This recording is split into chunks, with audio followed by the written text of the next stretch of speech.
Approve that minutes. Mr. President, move to adopt. All in favor, raise your hand. 6 with 2 and 7 abstaining. Okay. Got it. Mr. Mayor, you're up.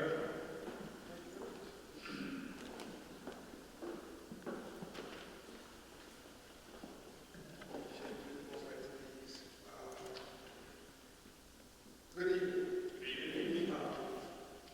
I want to thank everybody first.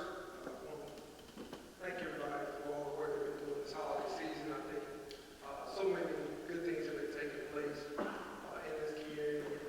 Many people in the council have experienced various Christmas and holiday events, and I've just been trying to keep up with all the things that y'all have been doing. I think that has been great for our city, for our community. So many of our nonprofit leaders have stepped up to the plate to fill the gap and to make sure that people have a happy Christmas and a happy holiday season. And that's something I think that can get lost in the business of what we do in daily governance every day. But you see that from this community, from all the faith leaders, just really so many people really in the Christmas spirit. It's not just this time of year. We see it throughout the city year round, but it has just been very positive to take note of, I guess, in the last few weeks. So I wanted to start just by thanking everybody for helping make Montgomery the city that it is and being a positive contributor to someone else beyond themselves. And that really is all we can say. I do also want to thank all the council members who were able to make the Christmas on the River event a couple of weeks ago. I know many who came out with their families there. We received positive feedback from people being able to access the riverfront with all the Christmas decorations. They really enjoyed it, even the snow machine. So it's been an interesting and fun, I think, change to try to do something a little different with our community. A lot of y'all were part of that. I want to thank you. I want to thank members of the community for that. And so while we start on a note of Christmas, I must give an update regarding where things stand as it relates to COVID. A few months ago, I didn't think that I would give many updates, really any, to be honest with you, where COVID is concerned, but in light of recent information, we have been tasked as mayors and leaders across the country just to bring some awareness to what we're seeing as it relates to the rise in cases around the country and certainly in the county. Alabama Public Health has confirmed the first case of the Omicron variant in this past week. And while we still have a lot to learn, we know it does spread much faster than the Delta variant of the virus that calls COVID-19. There is no scientific evidence that says it is a milder version of what we have seen before. And so we know that we've confirmed 247 cases of COVID-19, and we've lost one community member to COVID-19 since Friday. The Alabama Department of Public Health elevated Montgomery County case risk to substantial risk of transmission, and we feel like we have the tools to protect ourselves and the community. So we want to continue to encourage everyone to get vaccinated. We want them to get the booster shot if you have not gotten it. Mask up as often as you can, and practice socially distancing and maintain those practices that we were talking about just a few years ago. We're going to make sure that we continue to work with the community to increase our testing and to do those things that are necessary to increase the vaccination rate. And many of you have your own platforms you use very effectively. We would ask for you to try to share that information in your own way as well. We want to make sure that our city and our economy stays open, and we want to make sure that we continue to progress. And so we're not asking anyone to do anything drastic. We're just saying, let's just be mindful during this holiday season, and let's just try to do the things that we can do to protect ourselves. On another note, as it relates to community health, the warming center is open, and we know that temperatures will reach 32 degrees tomorrow night, which means that there will be a new temporary crisis center that may need to be utilized as a warming center. And for those in need of shelter, for those who are working with other organizations, please let them know that the center is located at 3444 LeBron Road and will be open from 4 p.m. in the afternoon until 6 a.m. on Thursday. Now we want to highlight some of the people who again help make this city what it is, and that's our community heroes. And this time around I have the opportunity to highlight Cassandra Sanders. We want to welcome our folks from the Montgomery Advertiser here to kind of come up and talk about this community hero. Many of us know her. She's done some great things in the neighborhood, in this city overall. She continues to stand up for not only those folks in her community, but really throughout this entire city. And so I want to ask the Montgomery Advertiser Executive Editor, Paige Windsor, to join us to share more about why many of us know why she's a community hero, but why the rest of the city found out just what she does and how she contributes.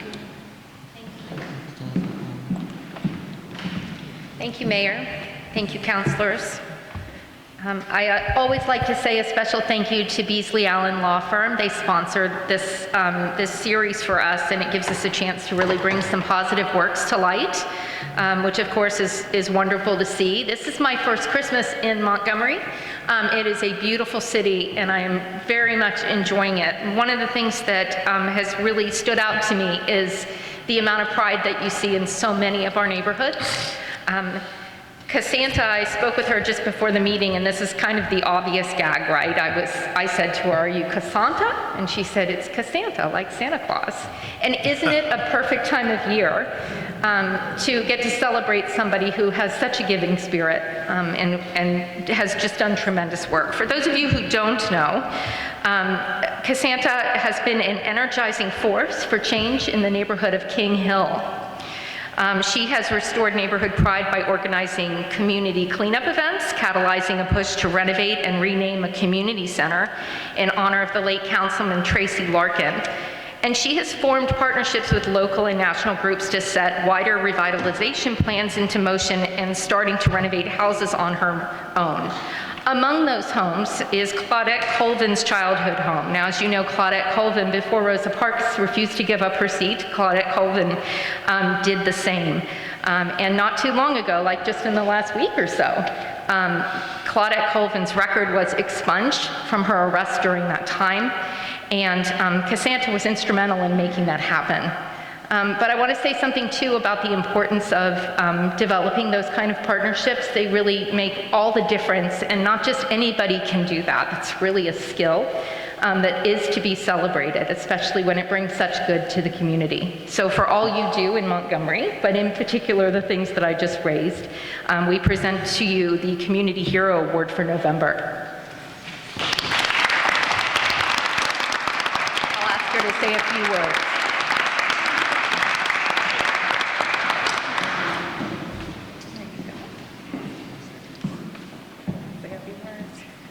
Okay, as you guys know, working with the community can be very, very challenging, but it's an honor to be able to be recognized and receive this award. I want to give a special thanks to Councilwoman Johnston, Kevin King, and Attorney Ensler for their participation in the process of this award. I also want to dedicate this award to the late Councilman Tracy Larkin and Claudette Colvin, because not only were they community heroes of King Hill, but the city of Montgomery. And my prayer is to continue to follow in their footsteps and do the same. Thank you.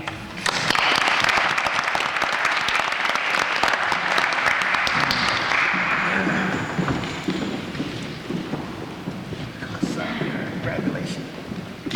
Great job.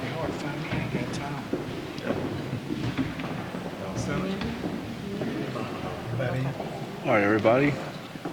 1, 2, 3. Ready, good? Congratulations. Good job. Thank you. There you go.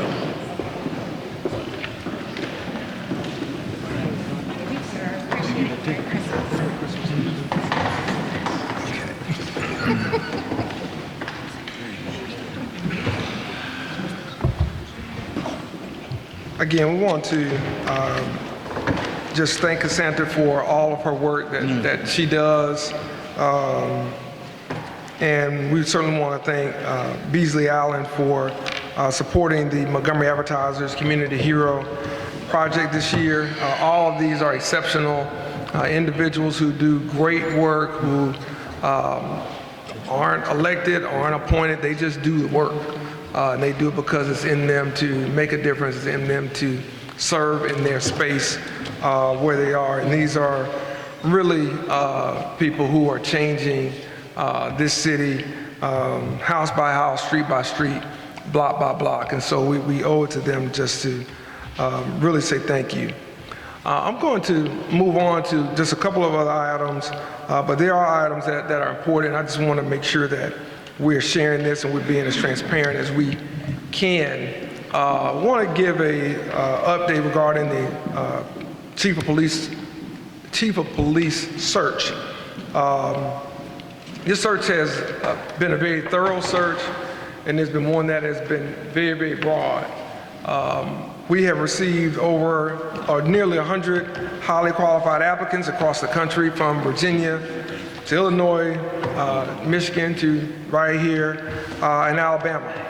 Candidates comprise a seasoned field with an average of 30 years of experience in law enforcement with a range of backgrounds, federal, state, and local. We partner with strategic government resources, a leader in executive recruitment for governments and nonprofits to secure the best prospects from around the country. We did that because we wanted to make sure that we looked at everything that we could from top to bottom in terms of who leads our police department. Many of you get the questions and the calls about crime in the neighborhood. We probably don't get near as many as you get. Our police department gets a lot of complaints about what they aren't doing right. Very few do they get about what they are doing right. And in leading any public safety entity right now, it's very challenging. The average tenure right now for police chiefs is anywhere from 3 to 4 years. So it's not a long position. I mean, that's less than what any of us have as a 4-year term. And so there are a lot of changes that are going on in public safety around the country, and we wanted to make sure that we didn't rush this process. I feel like Interim Chief Harris has been doing a very good job, and we talk several times a week. And part of what I shared with her is that we're going to cast a wide net, and you're going to be included in that net should you be interested. And she's interested, and so she's included as part of that. But with anything, we want to make sure that we get the best leader. And that leader may be within our police department right now, it may be someone that's external. But we wanted to make sure that all of you on the council are aware of where we are in this, why we did it this way, and we also want to make sure that the public is aware of this as well. This process has to be one that is transparent and one that has cooperation, because that's what it takes to lead any public safety department in this country right now. We're just in a challenging time from city to city. You can pick any city headlines you want to look at of any differential size, and you'll see some of the same issues that we're addressing here. And it takes a special leader to lead that. And so this process has taken probably longer than I would have wanted, but it has been a process that has been thorough, which is why we wanted to also enlist third-party help. It's something that also has put pressure on the interim police chief, and I think that's something that we have to recognize as well. It's not easy to be interim for a long period of time.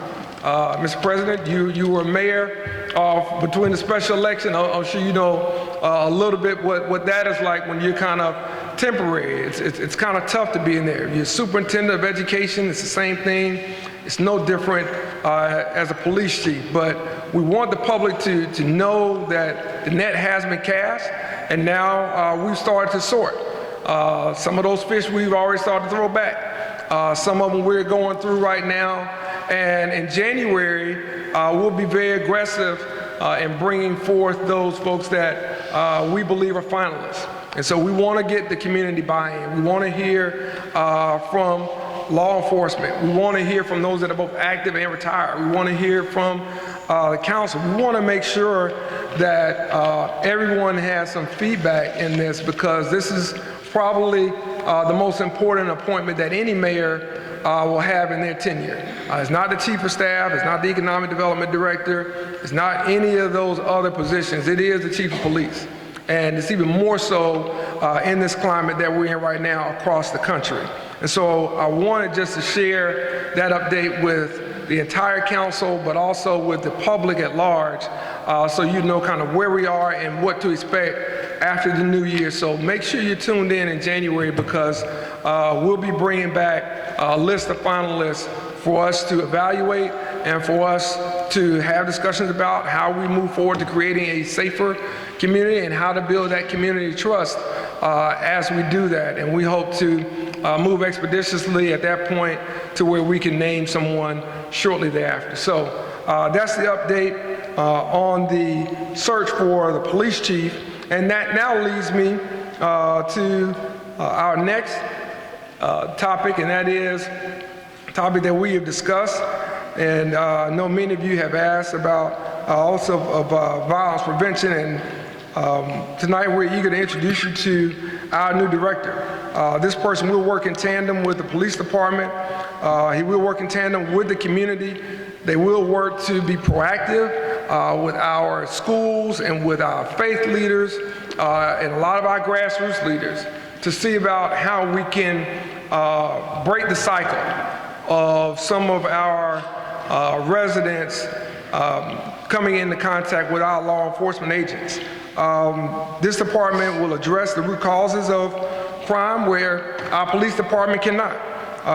And so I just want to, at this time, introduce Keith Moore to come up and say a few words about himself, and if he will, just kind of talk about what he hopes to do with the Office of Violence Prevention, which is a new department in this administration, but one that we think is very, very important, one that we think is very relevant to tag along with what our law enforcement does and what so many community leaders do in their own time. So, Mr. Moore, if you come up and introduce yourself and say a few words. Thank you.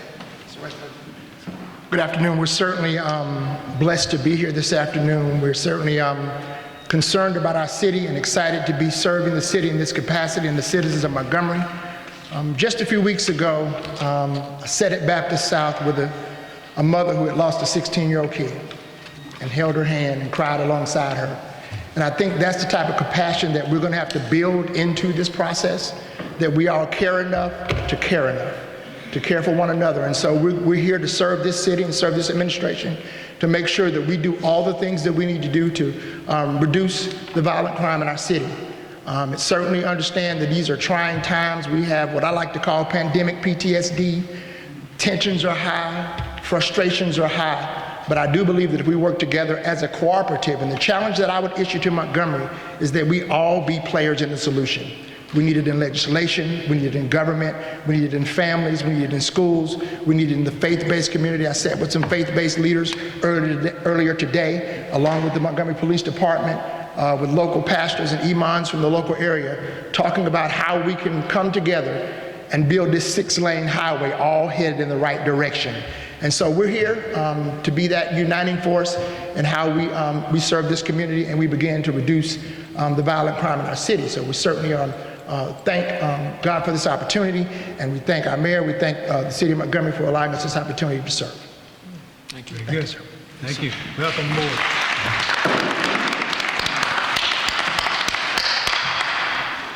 Now, I'll almost conclude, by one, inviting all of you to a town hall that will be hosting January the 11th On Tuesday, we'll give the State of the City address at a Parks and Recreation or city facility to be determined. Still working that part out, trying to make sure we can accommodate all of you as well as everyone that's a member of the board that you appoint. It's important, I think, for all of our appointees to understand more about what our vision is as a city government and how they play a role in that. And so I certainly want to invite neighbors, friends, all the residents out on January the 11th on Tuesday. And that I think is that the day after the national championship game? Okay, so I shouldn't run into any interference with those who want to see Alabama win another national title. So I think we did good in choosing that. But we will keep it concise in terms of my remarks, but it is going to be a town hall. We'll have all of our cabinet directors there, and so for those that want to ask questions, the tough questions, if it's around recycling, if it's around public safety, if it's around community centers, if it's around trash, pickup, all those things that we talk about, that will be an excellent place for them who have come out to some of your city council town halls to follow that up with us and to let us know where they see some change, where they don't see enough change, and for us to be able to answer those questions. So I won't be the only one on the spot. All of our cabinet directors will be there, and they'll be on the spot as well to make sure that we can answer some of those. We will be streaming it for those that may not be able to make it out, but we do want to encourage those that can to ideally come and to hear some of the things that, again, we talk about amongst ourselves, but the general public may not know that we have planned for 2022. And I think that they'll be happy with some of those updates. There is no financial update. This month we kind of went into that at the last meeting. We will come back in the next meeting in January to share that. And we certainly want to invite people out to the rest of the 12 days of Christmas. There is an event tonight at the amphitheater, I'm told, from 6 to 8. A Not So Silent Night movie is being shown there. So you want to post that to your social media right now. If you want to go there after we get out of this meeting, if I can ultimately get through this and quit talking, we can go. But we also want to invite you to the Camellia Bowl. We want to invite you out on Saturday, Christmas Day, to the 2021 Tax Act Camellia Bowl. We want everyone to come out and to support that. It is the only nationally televised college football game on Christmas Day. And last year, that brought in about 3 million plus viewers to see the city. And I know that we've had some of our councilmen that have done some commercials here recently. I'm really advocating to have those councilmen's commercials shown during the Camellia Bowl. Now, I don't know if Ed Grimes or CeCe Calhoun are going to win any Oscars for that acting they did in that commercial, but we want it to be shown because we know Montgomery is going to be tuned in to the Camellia Bowl, and I think it was just a great message for all of them to share with the community, so I really appreciate that. Now, finally, we have the Sam's Club Christmas Parade Float Contest winners, and we want to do a quick photo op and recognize the winners of our 2021 Christmas Parade Float Contest. Third place and the $500 prize goes to the Sip and Cycle pedal boat for their float.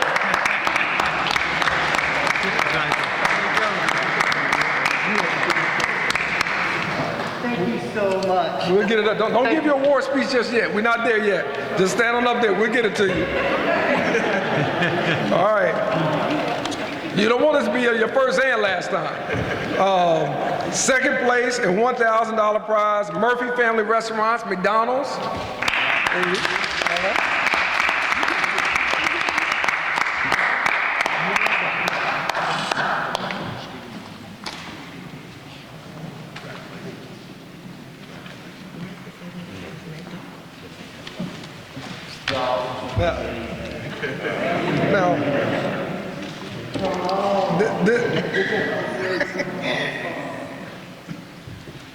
I'm going to ask for a recount on this one. I know where the election center lies, and so that's under the county purview. But apparently the first place winner, and I think there was some rules that were adjusted because he's got a badge, because I didn't get that. I didn't get those rules in that update of what you can do. I know you're not that tall because I'm not that tall. But he was able to stand up real tall. So the first place and $1,500 prize goes to the Montgomery County Sheriff's Office and Sheriff Derek Cunningham. Now, I'm going to challenge RPD to make sure that this doesn't happen again. I'm going to make sure of that.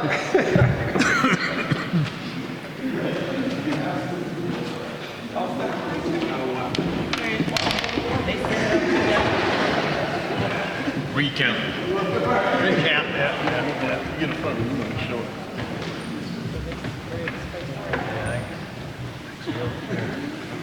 Be one of wide.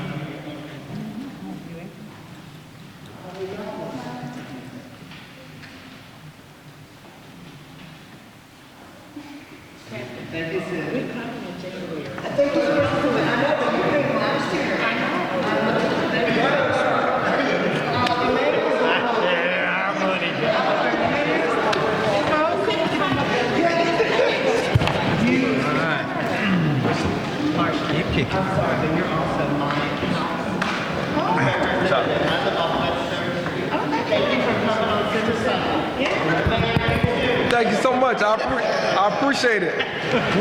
With that, Mr. President, I'm finally through this laundry list of acknowledgments, but just want to wish everyone on the council as well as everybody in the city of Montgomery and surrounding areas a Merry Christmas. Thank y'all so much. We had a son, my classmate.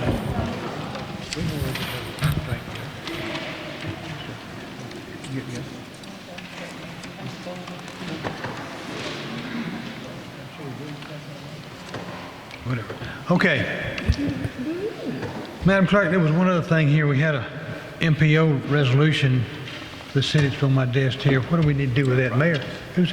Who's handling that? Robert Smith is one, but Councilor Mitchell has a presentation of a proclamation. Oh, yeah, that's right. We got the proclamation first. Yes, Yeah, sir. I'm sorry. Excuse me. Mr. Mitchell, you want to go ahead and make your presentation? Yes, before I get started, I have learned that people will forget what you say, people will forget what you have done, but people will never forget how you made them feel. As a freshman at Alabama State, I had a professor named Mr. Mallory that made me feel good about who I was. So today I am here to make sure that I make Mr. Mallory feel good about the 26 years he have given to the city of Montgomery. With that being said, Ms. Summers?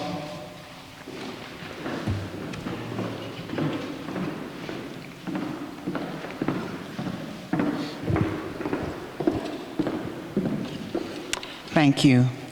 And to myself, Mr. Mallory, who is also my professor, I thank you for the life you live. To our mayor, the Honorable Stephen Reed, and the City Council, I'd rather see a sermon than to hear one any day. I'd rather one walk with me than just to show the way. The eye's a better pupil and more willing than the ear. Advice may be misleading, but examples are always clear. And the very best of teachers are the ones who live their creed. City of Montgomery, Alabama, Office of the Mayor Proclamation. Whereas Chester Mallory has served as a member of the Montgomery Airport Authority since August 15th, 1995. And whereas during his 26-year tenure with the Montgomery Airport Authority, Mr. Mallory has devoted his time and interest to matters affecting the Montgomery Airport and the city of Montgomery. And whereas Mr. Mallory has long supported community activities and has demonstrated in many practical ways his deep and genuine love for our community and the surrounding area. And whereas by this proclamation, we pay special recognition to Mr. Chester Mallory for his many years of service as a member of the Montgomery Airport Authority. Now, therefore, on behalf of the City of Montgomery. We do hereby extend our sincere appreciation to Mr. Chester Mallory for his distinguished services rendered to the citizens of our community, in witness whereof we have hereunto set our hands on this 21st day of December 2021, Stephen L. Reed, Mayor, and Arunde K. Mitchell, City Councilman for District 6. Thank you.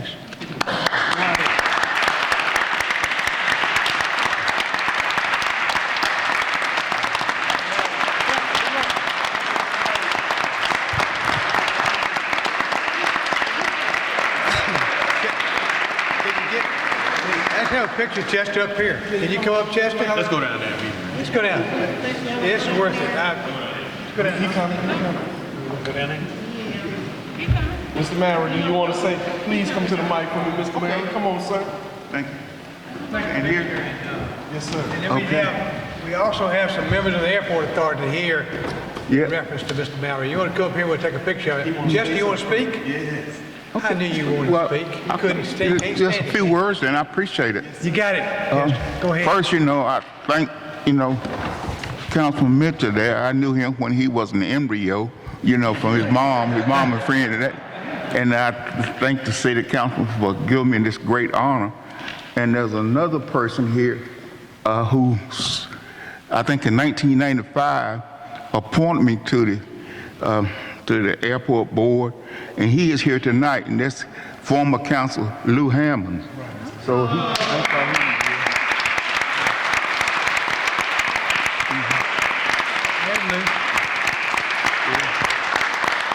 and I also would like to thank, the airport board members that are here. Do you mind taking a stand for me, for some of the other people? Jerry. You see how it is? There you go. And then Earlene, my Uber driver, All right. Again, thanks a million. And I thought maybe I was coming down for a weed or grass ordinance or something, they said. But I saw on the program there that I was being honored, and I really appreciate this. I really do. Thank you for what you did, Chester. Appreciate you. Thank you all here. Let's take a picture of it. Okay. You want to get up? You gotta have a picture. Okay. Right. Ain't all about the paper. Rundy, you give me the check, son? I didn't give a check. Rundy got a check for you. Chester. Mr. Mayor, can we have free parking at the airport as long as Yeah, come stand with you.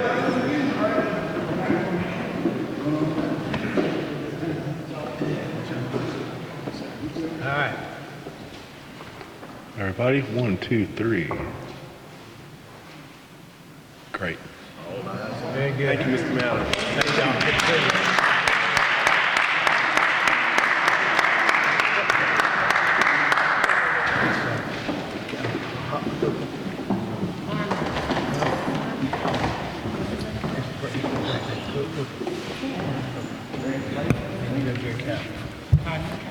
And then the ladies, is that your appointment? That's yours. Okay. Good deal. That's for me. All right. Chester's been great working with you. Look forward to you being around a long time. You got me by about 3 months, Chester. You quit too early. I got 26 also. Anyway, we have any special committee reports, Council? Hearing none. There is a resolution here from the MPO resolution. Robert, do you know about this? I'm sure you do. You want me to read it? You want me to read it before he speaks on it? Huh? You want me to read it before he speaks on it? Yeah, go ahead and read it. Resolution authorizing Mayor Reed to execute an agreement with the state of Alabama to administer U.S. Department of Transportation financial assistance for transportation planning. Yes, sir. Mayor, Council, this is basically the standard financial assistance agreement for the city of Montgomery to basically continue managing the Montgomery Metropolitan Planning Organization. which is through our planning department via our transportation planning division, basically handling all of the planning, programming, and transportation infrastructure project delivery throughout the Montgomery urbanized area and the study area, which encompasses Montgomery, Elmore, and Autauga County. The MPO is the policy-making body that basically approves all of the federal transportation dollars that comes to our area, and the city of Montgomery is the direct recipient of the federal planning dollars that come down from the Federal Transit Administration, the Federal Highway Administration, and all other U.S. DOT modal agencies for the planning and programming of those transportation improvements. And so this is just a standard resolution that must be approved once every 10 years, concurrent with the census. Okay. Anybody got a question of that? We have, let's see, at least 3 members on the council that are on the... Yes, sir. You got at least 4 members on the city council that are on the MPO, and that is yourself, Mr. Jenwright, Mr. Calhoun, Mr. Mitchell, and Mr. McInnes. There you go. Okay. We were here earlier. Politics. All right, anyway. I need a motion to suspend the rules on this. Politics 101. All right. Mr. President, move to suspend the rules. All in favor, raise your hand. Unanimous. Motion to adopt. Move to adopt. All in favor, raise your hand. Unanimous. Resolution is adopted. Okay. Thank you. Good. Thank you, Robert. We'll bring you right back in a minute. Mr. President, item 1, public hearing on proposed ordinance reapportioning the council districts 1 through 9 boundaries for the city of Montgomery. We've got, let's see who we got signed up to sign. This is a public hearing. Anyone like to speak on item number 1? Come forward, please. Item number 1. Angela, is that you? Yes, that's me. Good evening. Very good. Angela Extra with South Johnston Neighborhood Association. I had an opportunity to look at the proposed map. My association's biggest concern was whether or not our neighborhood would stay united as one under one city council person. And according to the map right now, it is under District 5. And I know my members here are very excited and happy and want to move forward in 2022 so we can get more things done in our community. Very good. And I want to say thank you to all of our elected officials and mayor for supporting South Johnston over these last 2 years. I've been reelected for the association president for the next 2 years, so I will be down here and represent our neighborhood. Thank My you. condolences. Thank you for all you do. Anybody else want to speak on the redistricting? Item number 1. Mr. President, I just wanted to ask Angela, do you realize Councilman Calhoun's your city councilman? Okay, I was just checking. All right, I was just All checking. right, very good, very good. Like a love in the house. She know the best when she see it, brother. Yeah, Willie Cook said love in the house, and we got it tonight. That's good. All right, I declare the public hearing's been held. It's brought for the council. Let's have item number 2. And that was, Robert, would you come and give us a little bit of information on item number 2? And let me talk about item number 2 as Robert comes over. We had a work session on the district, on the redistricting. We had a submission from Councilor. But he was able to stand up real tall. So the first place and $1,500 prize goes to the Montgomery County Sheriff's Office and Sheriff Derek Cunningham. Now, I'm going to challenge RPD to make sure that this doesn't happen again. I'm going to make sure of that.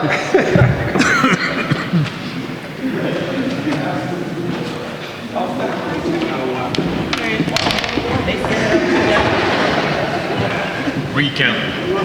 Recount. Get in front of me, show it.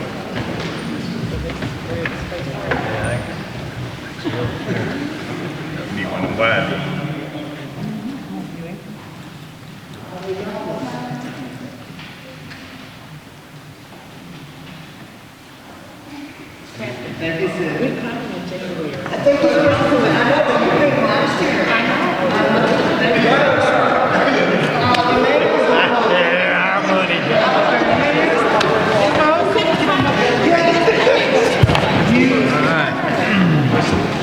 Keep kicking. I'm sorry, but you're also mine.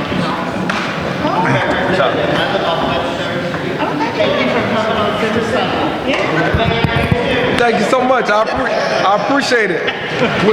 With that, Mr. President, I'm finally through this laundry list of acknowledgments, but just want to wish everyone on the council as well as everybody in the city of Montgomery and surrounding areas a Merry Christmas. Thank y'all so much. We had a son, my classmate.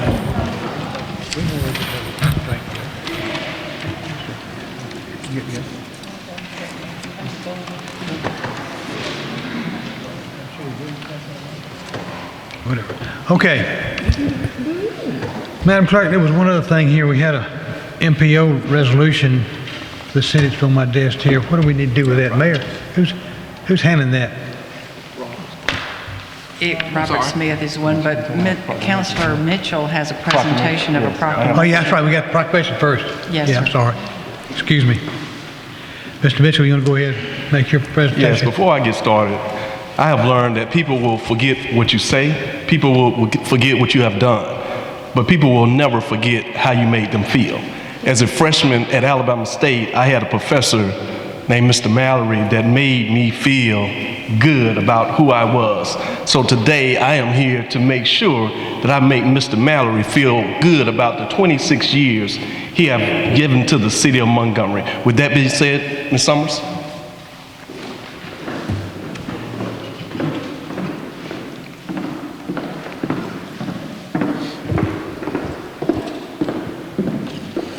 Thank you.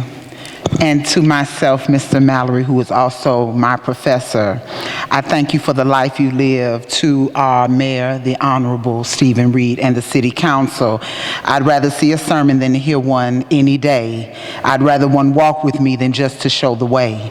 The eye is a better pupil and more willing than the ear. Advice may be misleading, but examples are always clear. And the very best of teachers are the ones who live their creed. City of Montgomery, Alabama, Office of the Mayor Proclamation. Whereas Chester Mallory has served as a member of the Montgomery Airport Authority since August 15th, 1995. And whereas during his 26-year tenure with the Montgomery Airport Authority, Mr. Mallory has devoted his time and interest to matters affecting the Montgomery Airport and the city of Montgomery. And whereas Mr. Mallory has long supported community activities and has demonstrated in many practical ways his deep and genuine love for our community and the surrounding area. And whereas by this proclamation, we pay special recognition to Mr. Chester Mallory for his many years of service as a member of the Montgomery Airport Authority. Now, therefore, on behalf of the city of Montgomery, we do hereby extend our sincere appreciation to Mr. Chester Mallory for his distinguished services rendered to the citizens of our community, in witness whereof we have hereunto set our hands on this 21st day of December 2021, Stephen L. Reed, Mayor, and Arunde K. Mitchell, City Councilman for District 6. Thank you.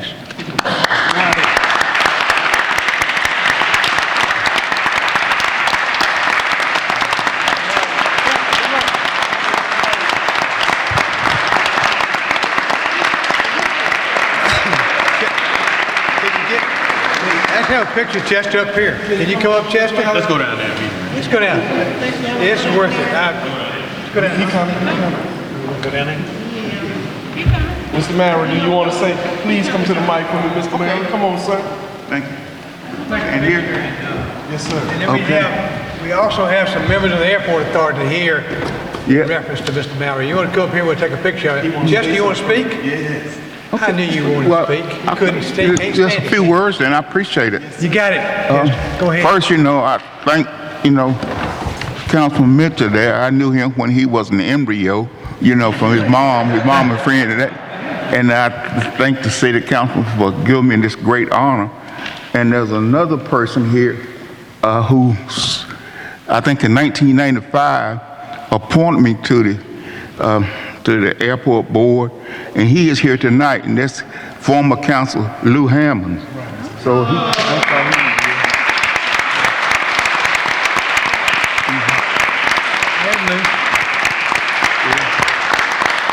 and I also would like to thank, the airport board members that are here. Do you mind taking a stand for me, for some of the other people? Jerry. You see how it is? There you go. And then Earlene, my Uber driver, Okay. All right. Again, thanks a million. And I thought maybe I was coming down for weed or grass ordinance or something, they said. But I saw on the program there that I was being honored, and I really appreciate this. I really do. Thank you for what you did, Chester. Appreciate you. Thank you all here. Let's take a picture of it. Okay. You want to get up? You gotta have a picture. Okay. Right. Ain't all about the paper. Randy, you giving the check? I didn't give a check. Randy got a check for you. Chester? Mr. Mayor, can we have free parking at the airport as long as Yeah, come stand with you.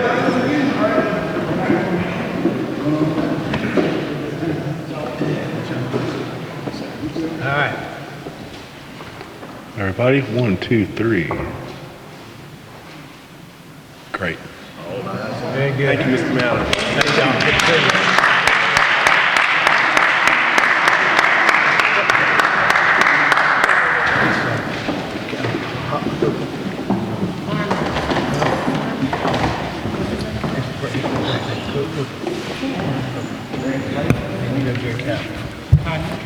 And then the ladies, is that your appointment? That's your appointment. Okay. All right, good deal. That's for me. All right.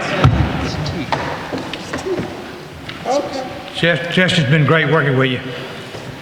Look forward to you being around a long time. You got me by about 3 months, Chester. We quit too early. I got 26 also. Anyway, we have any special committee reports, Council? Hearing none. There is a resolution here from the MPO resolution. Robert, do you know about this? I'm sure you do. You want me to read it? You want me to read it before he speaks on it? Huh? You want me to read it before he speaks on it? Yeah, go ahead and read it. Resolution authorizing Mayor Reed to execute an agreement with the state of Alabama to administer U.S. Department of Transportation financial assistance for transportation planning. Yes, sir. Mayor, Council, this is basically the standard financial assistance agreement for the city of Montgomery to basically continue managing the Montgomery Metropolitan Planning Organization, which is through our planning department via our transportation planning division, basically handling all of the planning, programming, and transportation infrastructure project delivery throughout the Montgomery urbanized area and the study area, which encompasses Montgomery, Elmore, and Autauga County. The MPO is the policy-making body that basically approves all of the federal transportation dollars that comes to our area, and the city of Montgomery is the direct recipient of the federal planning dollars that come down from the Federal Transit Administration, the Federal Highway Administration, and all other U.S. DOT modal agencies for the planning and programming of those transportation improvements. And so this is just a standard resolution that must be approved once every 10 years, concurrent with the census. Okay. Anybody got a question of that? We have, let's see, at least 3 members on the council that are on the... Yes, sir. You got at least 4 members on the city council that are on the MPO, and that is yourself, Mr. Jenwright, Mr. Calhoun, Mr. Mitchell, and Mr. McInnes. There you go. Okay. We were here earlier. Politics. All right, anyway. I need a motion to suspend the rules on this. Politics 101. All right. Mr. President, move to suspend the rules. All in favor, raise your hand. Unanimous. Motion to adopt. Move to adopt. All in favor, raise your hand. Unanimous. Resolution is adopted. Okay. Thank you. Good. Thank you, Robert. We'll bring you right back in a minute. Mr. President, item 1, public hearing on proposed ordinance reapportioning the council districts 1 through 9 boundaries for the city of Montgomery. We've got, let's see who we got signed up to sign. This is a public hearing. Anyone would like to speak on item number 1? Come forward, please. Item number 1. Angela, is that you? Yes, that's me. Good evening. Very good. Angela Extra with South Johnston Neighborhood Association. I had an opportunity to look at the proposed map. My association's biggest concern was whether or not our neighborhood would stay united as one under one city council person. And according to the map right now, it is under District 5. And I know my members here are very excited and happy and want to move forward in 2022 so we can get more things done in our community. Very good. And I want to say thank you to all of our elected officials and mayor for supporting South Johnston over these last 2 years. I've been reelected for the association president for the next 2 years, so I will be down here and represent our neighborhood. Thank My you. condolences. Thank you for all you do. Anybody else want to speak on the redistricting? Item number one.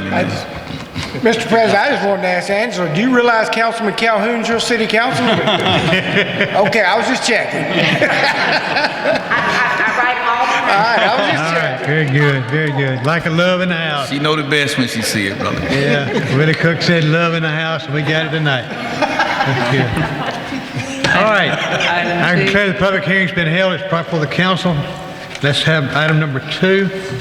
And that was, Robert, would you come and give us a little bit information on item number 2? And let me talk about item number 2 as Robert comes over. We had a work session on the district, on the redistricting. We had a submission from Hammonds, and the council reviewed that and did not accept it. We also had a presentation from ARRP. Council reviewed that, did not accept it, and the plan that Robert will talk about is the plan that was approved by or accepted by the council to bring forward tonight, put on the agenda. All right, very good. As I was just talking about census, so once every 10 years, the U.S. Census Bureau actually counts population across the United States, and that was it was the same with the city of Montgomery. And so as that population count comes out, which it came out for the city of Montgomery and the United States back in August, that precipitated us to be required to do redistricting of the city council districts across all 9 districts. And if I can get Mike to go to that first slide showing the 2020 census population in relation to the existing approved city council districts for 2010, basically what that shows is basically where the city of Montgomery either lost population or gained population across all 9 districts. The city of Montgomery's population as of 2010 was 205,764 people. As of 2020, the city's population decreased to 200,603 people, which was a population loss of 5,161 people. And if you break that down even further, you can actually see, based on this map right here, of the existing city council districts, we had our staff, the GIS staff, who's largely responsible for doing the redistricting and the reapportionment with city council input to actually do a sum total of all population across all 9 districts. And if you look at each district, you actually see which district actually lost population and which districts actually gained populations. And there were a total of, District 4 lost a total of 4,568 people. It had a total of 18,227 people as of the year 2020 compared to 2010 of 22,795. District 3, again, lost population, had a population of 21,633 as of 2020 compared to 22,985 as of 2010, which is a loss of 1,352. District 7 had a population of 2020, based on the 2020 count, of 21,135, or compared to the 2010 population of 23,096, which is a negative 1,961. District 5, which is here, had a population of 22,498 as of 2020 compared to the 2010 population count of 22,747, which is a negative 249 people that moved out of that district. And district number 6 had a population loss, 2020 population of 21,808 compared to the 2010 population of 22,885, or a negative 1,077 for District 6. And district number 2, the last district that had a population loss based on the count of 23,018 compared to 23,029, which was only a small loss of negative 11.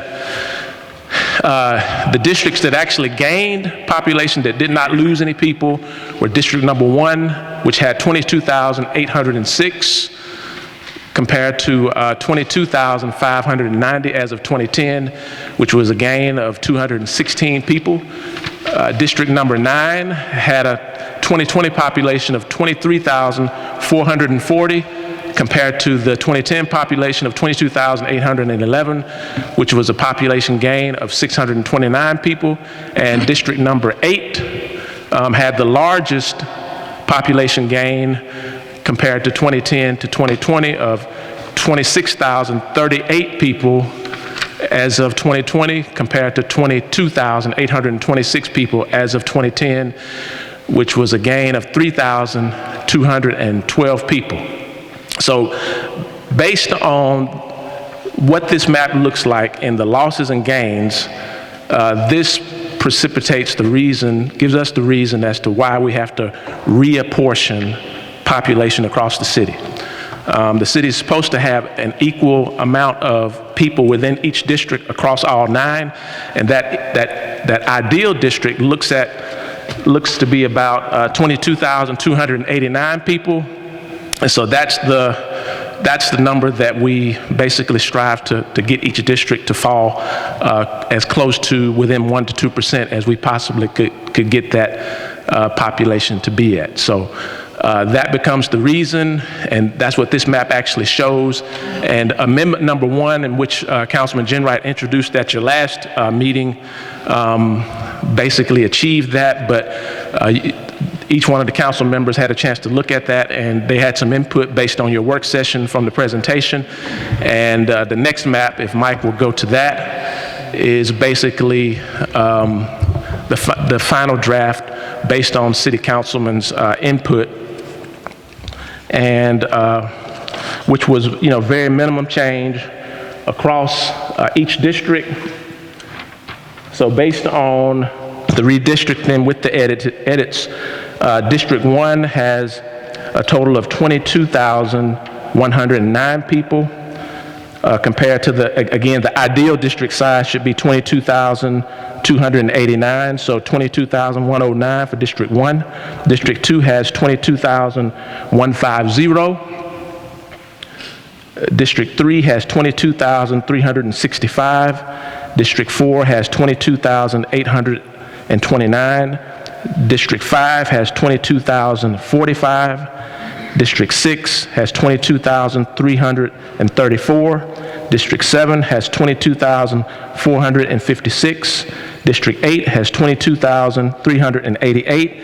And District 9 has 21,927, which again comes back to that 2020 total of 200,603 people that have been basically reapportioned across all 9 districts to be nearly equal to each other, or as close to that ideal district size of 22,289. And it falls, all districts fall within that 1% to 2% tolerance. That they're actually less than 1% across, which is pretty good. Thank you, Robert. I That's have to commend your staff for the job you did in working this out. It's not easy. You can look at the numbers, council, but it's been a chore, and it has been a chore. Your people were troopers, and I appreciate it. Glad to have helped you. Motion to approve the motion that's on the floor, and then we need a motion to substitute. That's correct. Okay. So I need a motion to approve. Mr. President, motion to approve. Okay. Now I need a motion to substitute. Motion to substitute. Now we're voting on the motion to substitute. All in favor, raise your hand. Unanimous? Now voting on the main motion. All in favor, raise your hand. Unanimous. Ordinance is adopted as substituted. Thank you, Council. All right, Mr. President. Council. Item 3, application for a special events retail liquor license, doing business as Department of Cultural Affairs at Riverfront Park, 355 Commerce Street. Okay, representative of the city. Cultural Affairs, I'm sorry. We have to give you a license, but we think we're okay with that. Anybody got any questions? Need a motion to suspend the rules? You got to... I got a public hearing. Yes, sir. This is a public hearing. Anyone like to speak against this item, please come forward. Seeing none, I notice nobody came forward. Public hearing has been held brought before the council. Need a motion to suspend the rules? Mr. President, motion to suspend the rules. All in favor, raise your hand. Unanimous? Motion to adopt. All in favor, raise your hand. Unanimous. Resolution is adopted. Item 4, application for a lounge retail liquor Class 1 license, doing business as the Exotic Lounge of Montgomery at 21 Coliseum Boulevard. Okay, representative of Exotic Lounge here, please.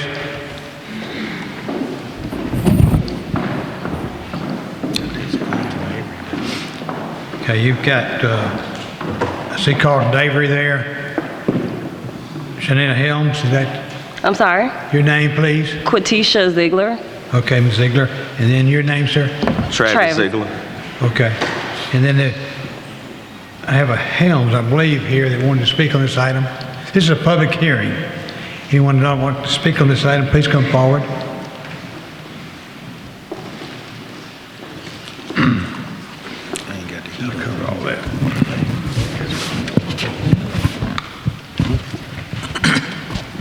Okay, I'll let you speak because you're signed up to speak in public hearing. You're here to support the organization? Yes, sir. There you are, okay. All right, I declare the public hearing has been held. It's brought before the council. We need a motion to talk about this item. Hold on, we got the chief coming. Chief, you want to? Hold on a second.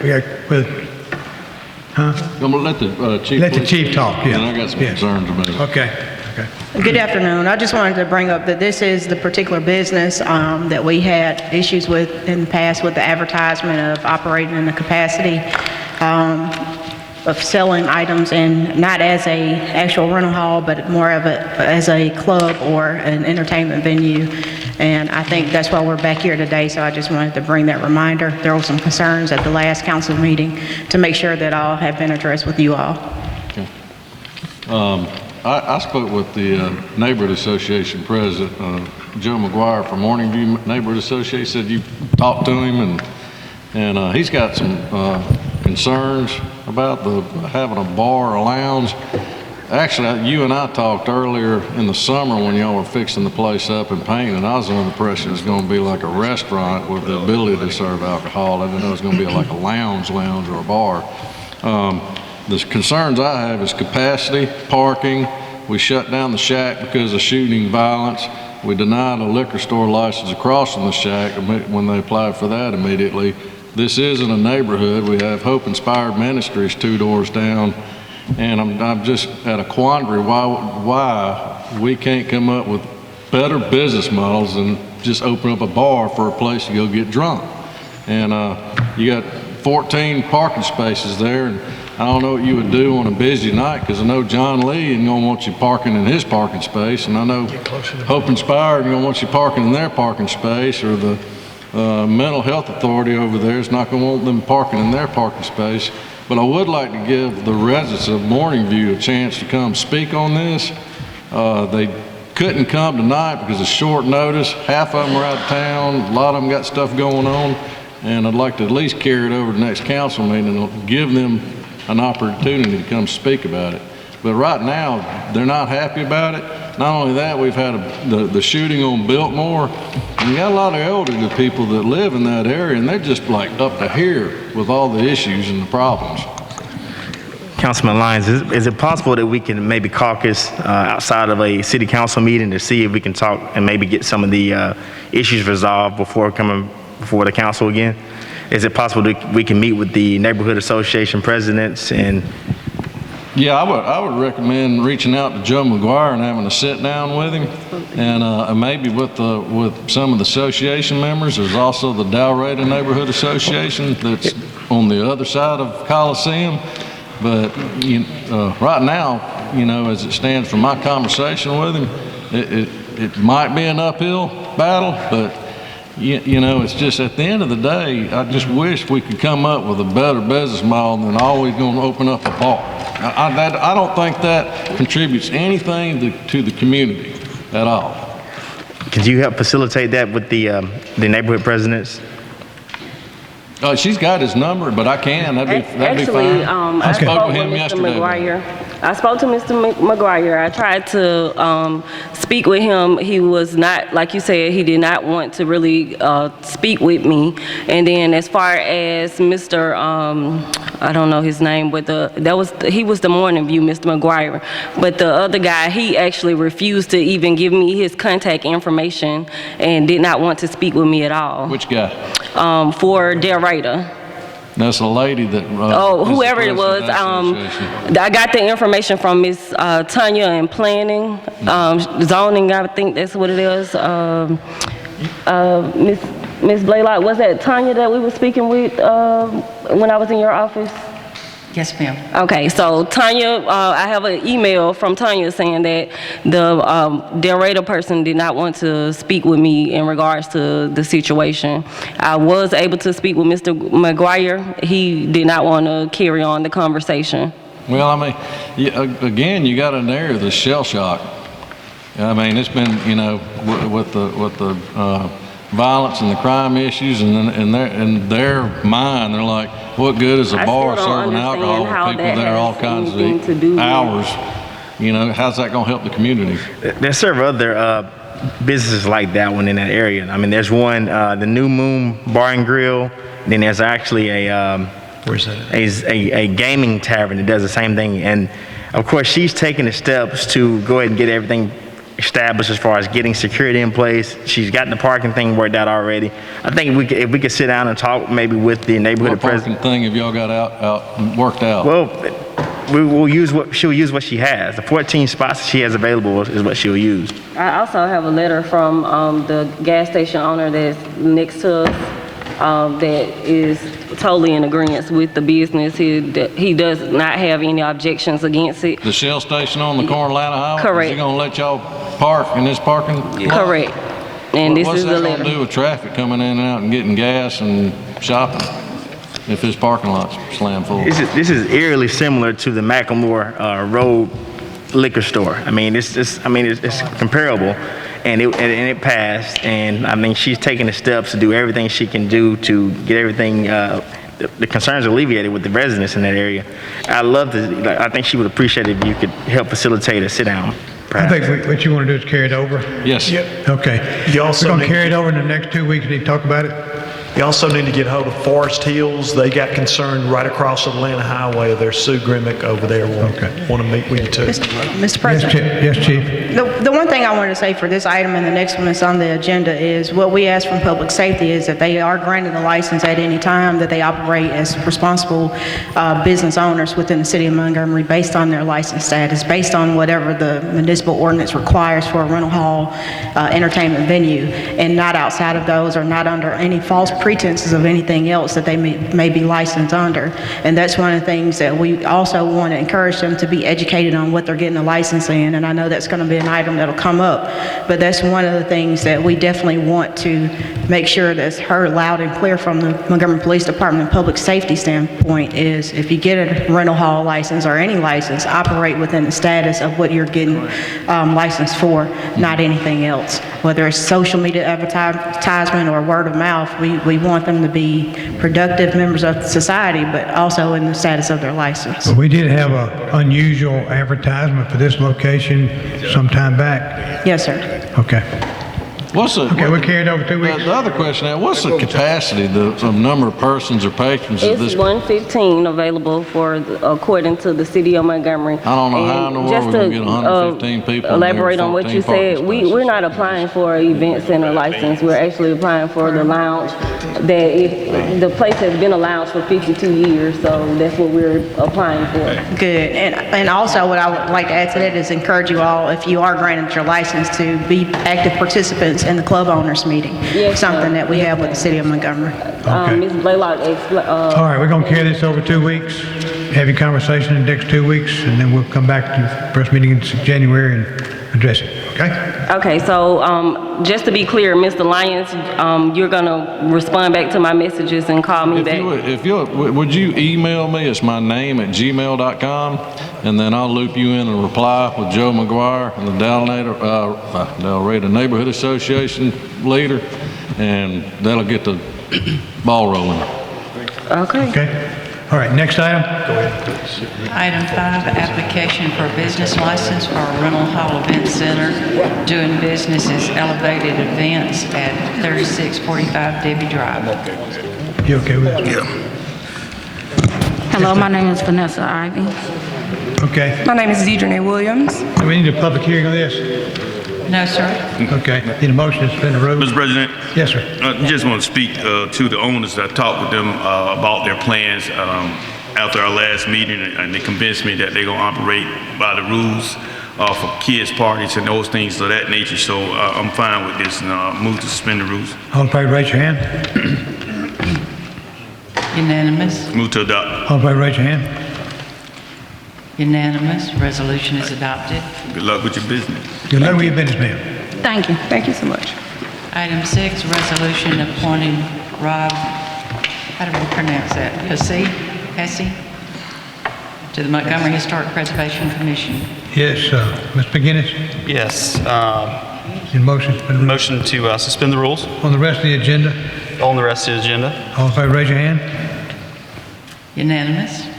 Mr. President, move to approve. Motion approved, all in favor, raise your hand. Unanimous. Resolution is adopted. Item 7, resolution appointing Jennifer Shaw to the Board of Adjustment. Move to adopt. All in favor, raise your hand. Unanimous. Resolution is adopted. Item 8, pursuant to Section 1153B1 Code of Alabama, authorization of demolition at the listed locations. Need a motion to adopt. Mr. President, move to adopt. All in favor, raise your hand. Unanimous. Item 9, resolution declaring, authorizing, and assessing cost of abatement of public nuisances on various lots. Need a motion to adopt. Move to adopt. All in favor, raise your hand. Unanimous. Resolution is adopted. Madam Clerk, you got anything else? Yes, sir. I have one contingency fund that I need the mayor's approval on. It's for District 5, $1,500 to Lacey Boyd New Year's Day Parade. Was there? Mr. President, can I add some contingency fund? Ms. Brenda, $1,000 to King's Canvas, King's Canvas. Okay. All right. District 7. Okay. Is that it? District 4 wants to give $250 to, I think it's the Montgomery River Region RBI Baseball and Softball League. I think this is our school. I can't hear you. Can you take your mask down? Montgomery River Region. $250 from District 4 to Lee Baseball and Softball League, the Montgomery River Region RBI Baseball and Softball League. To Lee? I think it's from Lee, but their request, they had a different. Can you give me a copy of what you've got so we can check it? Thank you. Yes, ma'am. Okay, anything else? No, that's it for now. Okay. Anybody else? Need a motion to adopt, approve. Mr. President, move for approval. All in favor, raise your hand. Unanimous.